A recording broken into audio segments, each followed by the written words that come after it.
বাংলাদেশে কাজ করতে এসে যেন আরেকটা আপন ঘর খুঁজে পেয়েছেন সুস্মিতা চ্যাটার্জি।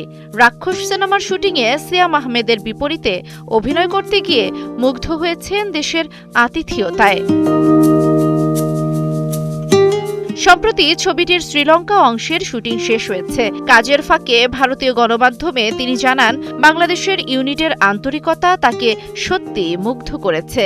তার ভাষায়, অতিথি আপ্যায়নে বাংলাদেশিরা সেরা, তাকে যেন মাথায় করে রেখেছেন সবাই। সুস্মিতা বলেন, খাওয়া দাওয়া থেকে শুরু করে কাজের পরিবেশ সবকিছুতেই ছিল যত্নের ছাপ। শুরুতে ভাষাগত কিছু সমস্যা হলেও দ্রুতই তা কাটিয়ে ওঠেন তিনি। চিত্রনাট্যের প্রয়োজনে ঢাকায় বাচনভঙ্গি রপ্ত করতে হয়েছে তাকে, এমনকি শুটিং সেটে ব্যবহৃত স্থানীয় শব্দ রপ্ত করে ফেলেছেন তিনি। সহশিল্পী সিয়াম আহমেদকে নিয়ে প্রশংসায় ভাসিয়েছেন সুস্মিতা। তার মতে, সিয়াম ভীষণ মিষ্টি স্বভাবের এবং কাজের প্রতি মনোযোগী। পর্দায় তাদের রসায়ন দর্শকদের ভালো লাগবে বলেই বিশ্বাস তার। প্রেম, অ্যাকশন ও আবেগে ভরপুর এই সিনেমাটি ঈদে মুক্তির পরিকল্পনা রয়েছে।